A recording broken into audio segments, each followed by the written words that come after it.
అవునే, మనం ఎంత సంతోషంగా ఉన్నాం. చిన్నది కూడా వస్తే ఎంత బాగుంటుందో.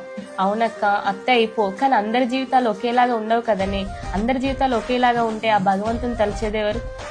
అవునే, అది రాకపోయినా పర్వాలేదు, కానీ దాన్ని వాళ్ళు మంచిగా చూసుకుంటే అంతే చాలు. చూసిండ్రా వదిన, మీరు అచ్చుడితోనే ఇల్లు ఎంత కలకలలాడుతుందో. హాలిడేస్ ఎప్పుడు వస్తాయని మీకంటే నేనే ఎక్కువ ఎదురు చూసిన. కూర్చోండి, టీ పెట్టుకొస్తా. ఏ ఉండు వదినా, నువ్వు కూర్చో, నేను టీ పెట్టుకొస్తా. నేను ఊడ్స్తీ వదినా. నేను ఊడుస్తా. నేను ఊడ్స్తీ వదినా అంటే నువ్వు ఇంట్లో పని చేసుకోపో, వేరేదేమన్నా.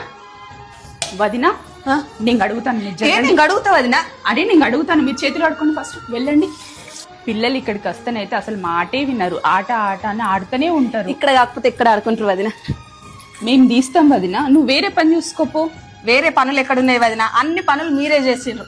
అసలు మీరు రెస్ట్ తీసుకోవడానికి వచ్చినట్లేదు, నాకు రెస్ట్ ఇవ్వడానికి వచ్చినట్టున్నది. అసలు మీరు సంబంధం చూడడానికి వచ్చినప్పుడు మా అమ్మ నాన్ననైతే ఎంత మంది భయపెట్టించిండ్రో. 4 ఆడబిడ్డలు ఇంటికి ఇస్తాను అమ్మాయిని, వాళ్ళు ఎంత సాధిస్తారో, అసలు వాళ్ళు వచ్చినప్పుడు ఎంత కష్టమవుతుందో నీ బిడ్డకని. మీరు మాత్రం నన్ను ఎంత అపురూపంగా చూసుకుంటారు. అసలు మీలాంటి వాళ్ళు దొరకడం నిజంగా నా అదృష్టం వదిన. ఎక్కడ వేస్తాను వదినా? మేము పుట్టి పెరిగిన ఇంట్లోనైనా చేసేది. తలొక్క పని చేస్తే తొందరగా తింటాం, లేకపోతే 4 అవుతుంది తినసరికి. అంతే కదా వదినా? అంతే.